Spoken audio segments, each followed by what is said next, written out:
I hope you're hungry because you're listening to Everybody Eats. Welcome back to another episode of Everybody Eats. This is episode 4. Everybody Eats. Follow us. Make sure you follow us on Apple Podcasts, Spotify, YouTube, Google Podcasts. Anywhere you listen, you consume your podcast, we're on there. It's your host, Bensky Belazaire. We have Edom XP, co-host on the phone. Back again, Mr. Corey Ormsby right here. What up? All right, so last episode we spoke about stress. So we're going to build up on that. This episode we're going to talk about failure. Dun, dun, dun. Right? So, failure. Corey, I think you just Googled it. What is the Google definition of failure? It's 3 words really. Lack of success. Lack of success. What does that even mean though? Like, is failure objective, subjective? Right? So some people, I've heard people describe failure or the word fail to stand for first attempt in learning. Right? That sounds a little bit different than Let's start from there. What? First attempt at learning. Okay. Like, failure is, that's what it is really, if you think about it. But if you don't learn from it, what is that then? If you don't learn from your failure, does that make you stupid? Because if you keep making the same mistakes over and over and over, failing the same exact way as you did before, what does that make? Like, what is that? Like, makes you insane, right? That's the definition of insanity. Like, but then they say that you got to be crazy or insane to have an idea to be successful or whatever. Others got to think you're crazy or you're insane. So, like, Edom, do you remember the quote that we have in the NABRA room? Isn't that something similar to that? Oh no, I think it's like those crazy enough to make attempt or make a change will be those who change the world. This is Steve Jobs quote. Yeah, something like that. So similar.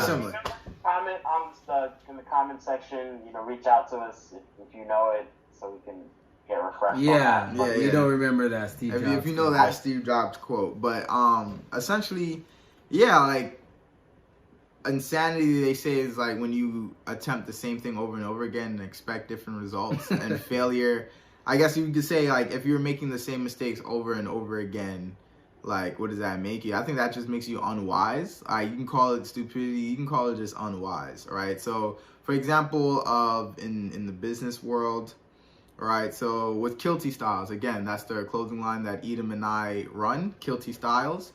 If we try a new marketing technique and we think that, hey, every day we should be, every day we DM one person to go follow us on our IG account, right? And say every day people reply back like, no, why are you emailing me? Why are you DMing me? I don't want to do this, blah, blah, blah, right? So then maybe like after a while we'll realize, hey, maybe this isn't a good technique. Maybe that's not like the greatest example, right? But like maybe it's a good example because you set out to achieve an objective, right? Because failure is when you set out an objective and not achieving that objective. Yeah. Right? So it's a good example because you set out to market, right? You set out to get people's attention, but it's not working. You set out to get followers follower page, right?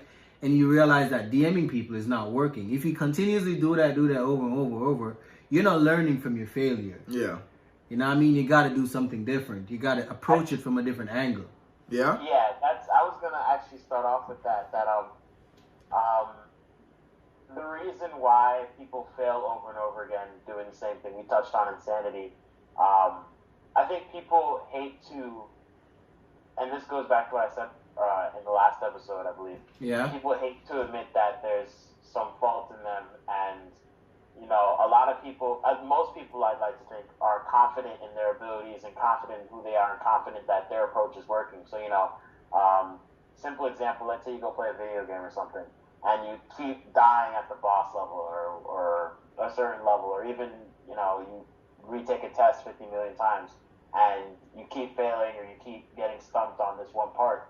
And a lot of people, they're, confident and say, oh, I could do this, I know how this works. But to fail, I think, is to realize that, hey, you don't have all the tools, you're not equipped to properly handle. So take a what different you're approach. facing right now. Yeah, and of course, like, you need to take a different approach. You can't keep doing the same thing that you, Edom Ekby, or you, Corey Ormsby, are doing. You need an outside perspective, like, you know, That's a good Betsy point. Bell is there to come and help. And hey, why didn't you look at this, or why don't you come at it from this angle rather than start here instead? And that really comes back to honestly having a network of, you know, one or two people to help you see that angle and just see Where you're going wrong. where you're going wrong. Because most people, if you're by yourself struggling with something, it's going to be the most frustrating thing. Unless, you know, maybe you're a great, you know, flexible thinker or critical thinker in that sense. But even then, there's only so much you as a person can do, you know? Like, people, I've seen TV shows and I've even watched or had phone calls where someone had a problem and then their child or their baby brother or sister heard part of that problem and they said something and they're like, oh, you know, like, Eureka, I got it, you know, and boom, problem solved. So, Yeah, so I'm gonna cut you off right there real quick. I think, like, this just came to me. I think a big part of failure or learning from failure has to do or deal with humility, right? Like you said, you have to realize that you don't know the answer. So I think humility plays a huge part, and you have to be able to look inside yourself and admit, I do not know this, right? So I was mentioning briefly before, I had a great experience yesterday, 2 days, this week at work. I was on the phone with a client, and lately, I've been learning how to complete a task, but I've been learning how to do it, not necessarily the whys behind it. Like, why do we do this? Why do we do this, right? Yes. So I was on the phone with the client, and I kind of like got stuck because I was pretty much saying what I was told to say, but I didn't really understand why. So when the client was asking questions, I was like, you know, I literally said, like, you know what, I'll call you back.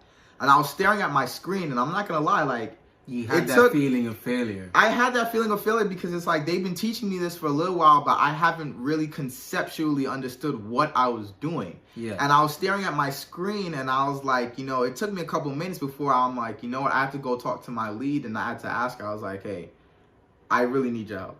You know, I was like, I just got off the phone with them. They were just asking me a couple questions. I didn't really understand what they were asking.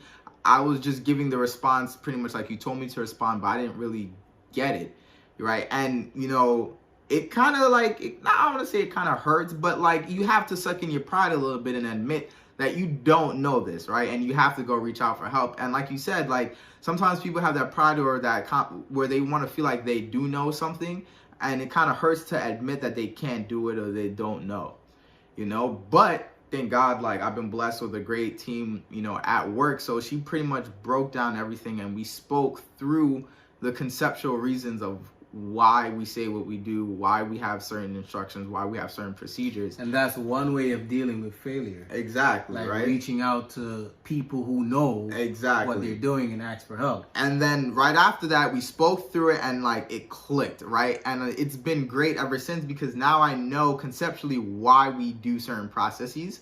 And I got right back on the phone with the client after, and I discussed everything, and it turns out like I was never wrong. I was right the whole time, but I didn't know why I was right, you know? So then now, you know, the client had to go fix it on their end, and then we got the issue solved. But realistically, that wouldn't have happened unless I kind of just took that minute to myself and admitted, like, I don't know this. You know what I mean? Definitely. And then that quote-unquote failure experience, my bad, let me finish this. So that quote-unquote failure experience helped me to, you know, realize, one, I don't know, and then I had to pretty much humble myself and go ask my lead, like, can you please explain what I'm doing here? Yeah. You know, so. I think piggybacking off, I guess what we both just said was, you know, you admitted that you were wrong. You know, you admitted, hey, I don't have these tools, I don't know everything. But a part of that also includes, like, you're internalizing your failure, but you're not your failure at the same time. So you're like separating Of course. who you are from your failure. And I think that's something maybe people have and might have a problem doing or aren't conscious of, that they're not separating the two from each other. They're just keeping it as like, hey, if I failed, maybe I'm the failure, or maybe it's something that it goes more than the initial, like maybe it's something I'm doing, or maybe they internalize it to the point where they think they are that deficit, that what do you call it, weakness or insufficiency. So I think like a key part of that is separating the failure from the action from the person. Separate. Yeah, the action from the person, the identity from the failure, all that stuff. I think like what you did was a great example. I mean, in your case, it's kind of more realizing why. Like, I guess you understood everything you said, but not the whys and yeah. So Edom, I have a question for you because you're on a roll tonight. I have a question for you though. Thank you. Like for people, say for example, I'm afraid of failing. I want to start a business, or I want to approach this girl that I've always wanted to talk to. What advice would you have to give someone who's afraid of failure? Like, what would you tell me? Like, I want to talk to this cute girl. I know she's way out of my league. So I'm scared and blah, blah, blah. What advice would you give to me to deal with, like, the fear of failure? Okay, so first thing is definitely confidence. You want to approach something. You don't want to tell yourself, hey, I'm not gonna, start this business, or I'm not gonna be able to talk to this girl, X, Y, and Z. You don't want to start off like that, because if you, Bensky knows, even you probably know that, strong believer of what you say. You speak things into life. So if you start off thinking, hey, this isn't gonna work out, or confidence. Yeah, it's confidence. So if you start off believing, hey, I'm not gonna make it, then you're not gonna make it. That's, Gotta speak into existence. And funny you said that, Edom. Funny you said that because, like, I don't know if you guys know who Marcus Garvey is. Yeah. Any one of you? Do you know who Marcus Garvey is, Edom? Okay, Marcus Garvey was a black activist. Jamaican black activist, right? And he's also a Jamaican national hero. I'm Jamaican, so I know all these stuff. But he said, and I quote, that with confidence, you have already... Okay, he said, without confidence, you're twice defeated in the race of life. But with confidence, you've already won the race before you even started. So it just goes back to what Edom said. Like, if you tell yourself that, okay, I'm going to fail. Oh, she's way out of my league. Oh, I'm going to fail at this business. You've already lost. Yeah. You've already failed. Before you even started. So essentially, it's like kind of what Edom just said. Just remind me of that quote. That should have been a quote for the day. That should have been the word of the day, man. That's just some more food for thought, right? We just throwing you some nuggets over here. Some free food for thought. That's what we do over here. Everybody eats. I have, I guess another thing that goes in with that is don't come in too overconfident at the same time. Cocky. Yeah. Don't be blinded to the fact that now you think nothing you're doing is wrong when, at the same time, it still might be the complete problem. And then that's when you get into the cycle of insanity at the very same time. Go ahead. What? Go ahead. Okay, to overcome that, personally, what I've been doing is, if I, let's say I want to go talk to this cute girl or something, you think about what you said. And even starting a business, normally I don't think people would start multiple businesses that failed over time, but it's possible. So it's possible. It is. But all right. So let's say you fail at something once. Take note of what you did. Take note of how you approached it. Maybe the situations and what happened, who you were with, or if outside factors had a role in it. But take note of everything that happened, especially the role you played into that. Like what did you do? How did your actions affect the outcome of that? And take note, and for the next time, you're conscious and you're actually aware of what you're doing going forward for the next one. Yeah, that's a big thing I've been telling myself lately. Like, that way, when you fail, and let's say you do the same thing, you know, hey, it's my fault. You know, this is actually genuinely my fault. Like, I'm my own obstacle. I'm my roadblock. But if you take conscious, just be more aware of your own life. I want to say, like, more aware of what you're doing. Don't blindly run into it. You know, take a step back and, you know, take a breath, take a step back and plan it out. Don't just run into it blindly. And the thing is, nobody sets out to fail though. Like, you're not, you don't go into a business expecting to fail. Yeah. So that sudden aura of, oh, I just wasted $10,000 on a business that failed. It's very, goes back to our last episode, stressing. And my question to you now, Bensky, is how does one deal with such failure? So Like, how would you deal with that failure? So that's where all these episodes connect, right? Episode 1, I think we spoke a little bit about optimism, right? But at least for me, right? Yeah. So with failure, it goes with optimism, and it goes back to what, you know, what people say FAIL stands for, first attempt in learning, right? Lessons can be hard. Lessons hurt, right? Not all lessons are going to be good. When it comes to business, some lessons can like hurt your pockets. It can hurt your pride. It can hurt you emotionally, right? So it's similar to what Edom says. You have to look back and see, what did I do right? What did I do well? What did I do wrong, right? What did I do well? What did I do not so well? And you have to just sit there and analyze it, and you have to be truthful with yourself, right? And you have to look and say, this is what went well. This is what went not so well. And then you have to say, one, I'm not going to give up. If it's truly your passion and it's truly what you want to do, then you're going to say, you know what? I'm going to pick me up by my bootstraps and I'm going to go try again and I'm going to do it again.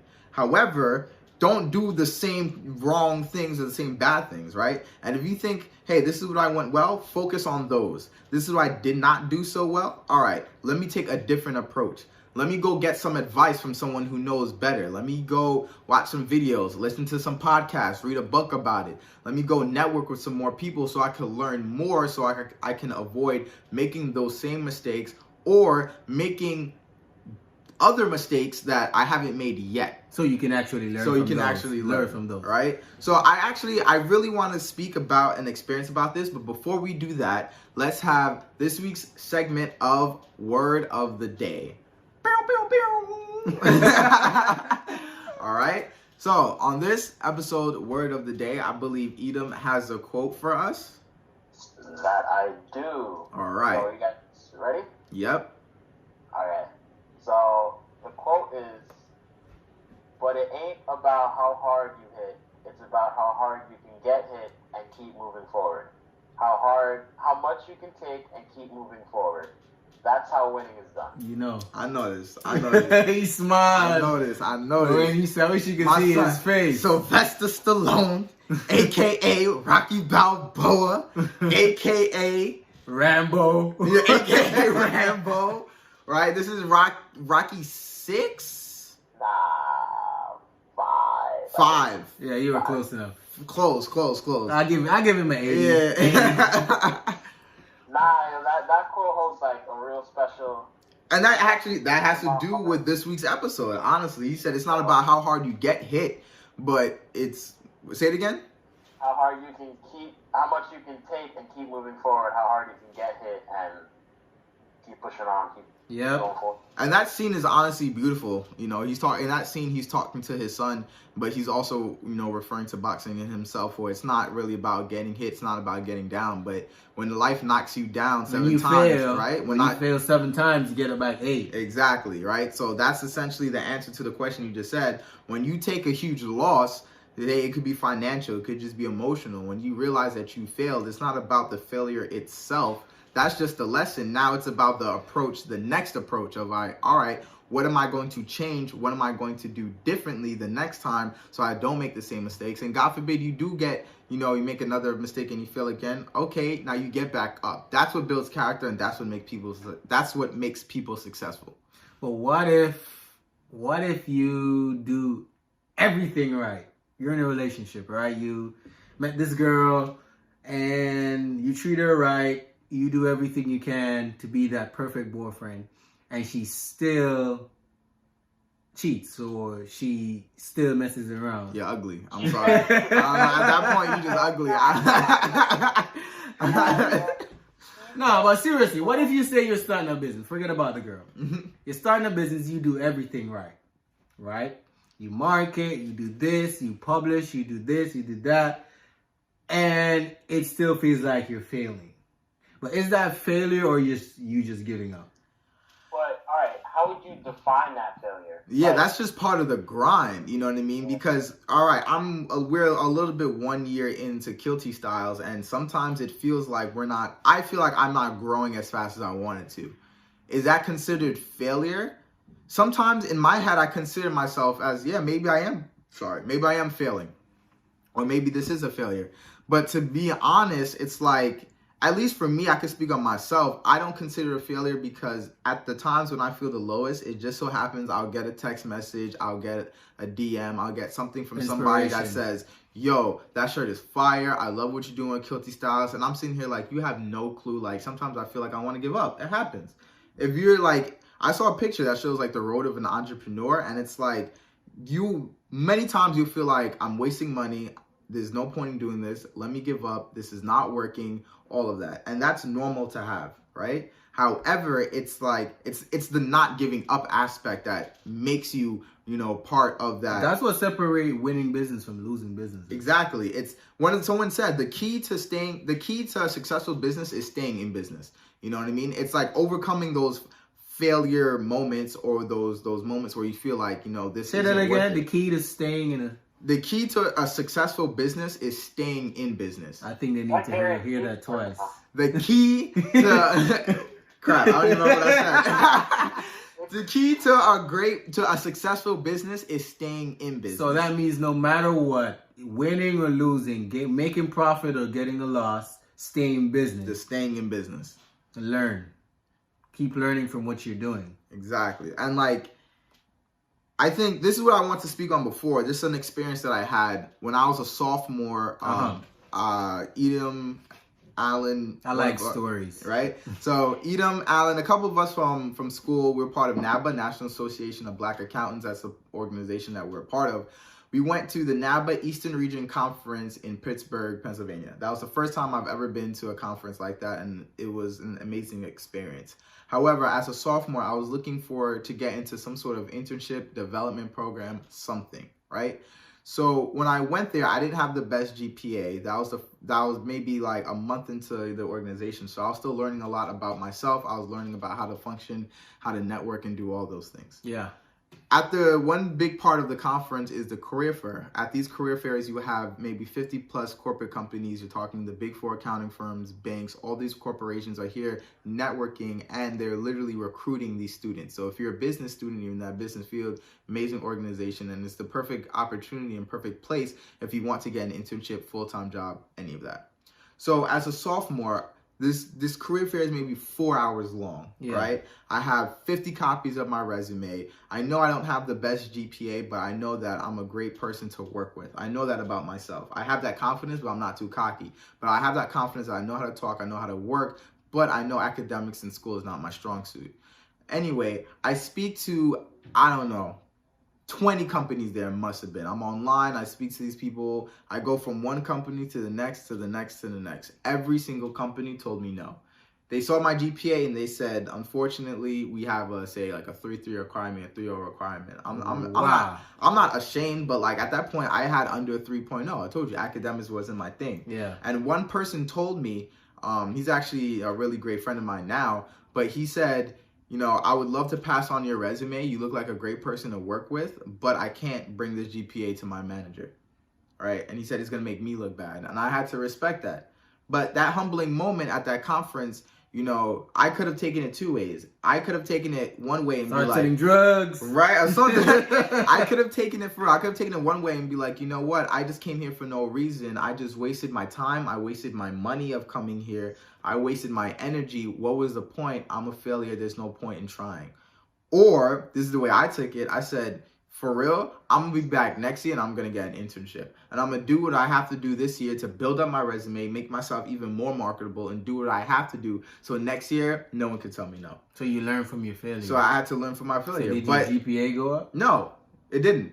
I admit. So you just came better at selling yourself. I came better at that point. Like my GPA it was been under a 3.0 throughout all of college, right? So for those with low GPAs, don't think that is the end of the world. That doesn't mean you shouldn't get your GPA up. That doesn't mean no. Do the best in school. Get the best GPA you have. But for someone who didn't, I understand the struggle, right? But to continue my story, right? I didn't let that define who I was, like how Edom said. You separate the failure. You separate the failure from the person. I was not my GPA. I was not me being rejected. That wasn't me. However, I controlled the controllables, which is another quote that one of our friends says, right? So I got more involved in NABA. I became the president of the NABA chapter. I was involved in different clubs, different organizations, and I ended up getting an internship through a different development program. So by the following year, my resume was great. My GPA still wasn't the best, but, God bless the company I'm working for right now. They offered me an internship, which eventually led to a full-time job. Right? So it's looking at those failures and saying, what can I learn? What can I do better? Unfortunately, my GPA didn't go up and I didn't do better in that. I'm not proud of that. However, I made sure that I excelled in everything else that I could. And, you learned from it. I learned from it. And I've been blessed to be in this position where I am now, be able to just give back and talk about my experiences. And that's, that's the point of me being here. We won't be a crazy guy and not learning from your mistakes. There's always a way around it. You don't always have to settle with the L. 2 L's make a W, so I'm sure Bensky took a crazy even amount of L's that day and turned them on to... So many. The thing about life is 99% of the times you can get a second chance. Like, if you fail at something, 99% of the times you can get a second shot at it. If you work hard enough, if you play the game right, you can get a second chance. So failing the first time is not always the worst thing. Like Bensky just proved that. He got a second chance at it and he nailed it. You know what I mean? So it's just a matter of how you deal with failure. You remain optimistic.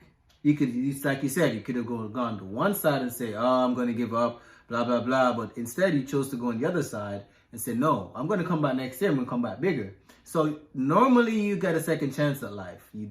Most times you do, right? I think it's just God's way of saying, okay, you failed the first time, I'll give you a second one. Don't mess it up. Mm-hmm. So always use that failure to make the second attempt even better than the first one. That's very true. So that's something that I strongly believe in. Okay. All right, Edom, do you have any last words? Nah, I feel like I preached today, so I'm good. Yeah. The congregation say amen. Amen. Anything from you, Mr. Ormsby? No, like the last thing, like I just said, like you always get a second chance. Like, believe it or not, the only time you think you don't get a second chance is when you think you don't have a second chance. But you always have a second chance. Get up and go at it again. You can take the bar 100 times. You can take any one of those exams 10, 20 times. It's going to cost you money. It's going to cost you. But if you got to work 3 jobs at Starbucks, in the office, one at Burger King, do what you got to do to take that bar exam again. You know what I mean? Do what you got to do. If it means you lost $10,000 in a business, save $20,000. Yeah. Right? And go at it again. You always get a second chance. It's just a matter of how determined do you want it. How much perseverance do you have? And I think that should be a second topic. Determination. Yeah. So we'll speak about that for our next topic. For the next topic. But again, I guess just to summarize, it's just the first attempt in learning, all right? And just make sure that you do learn. Be humble, understand that you don't know everything, and just approach second time better. Analyze what you did right and what you did wrong, what you could do better and what to avoid. Ask for help, ask for advice, look for people who know more so you can avoid certain mistakes. You're going to make certain mistakes, and it's just a matter of learning from them. And again, when you ever get knocked down 7 times, stand back up 8. That's a great summary, bro. That's a great way to I want to end give it you off. a round of applause right now. That's some food for thought. Honestly, I think like this is really why I love doing this podcast, just giving back, right? We don't know everything. We're still learning ourselves, so it's just coming from that experience. Yeah, we still don't know how to get Edom to record with us, but Yeah, we'll figure it out. We'll figure it out. But we want to thank you again for watching. This was episode 4 of Everybody Eats. Please, please, please like, subscribe, and share this content, all right? If you're listening to us on Apple Podcasts, Spotify, make sure you like and subscribe. What are your comments? How do you feel about failure? Tell your stories. Like them in the comments. Subscribe. Share with your friends. Put them on. Everybody eats, right? Don't be selfish. If you listen to this, go make sure. Give them a play. Yeah, exactly. Make sure that someone else can listen to it. All right? So we'll see you guys next time. Thank you again for tuning in.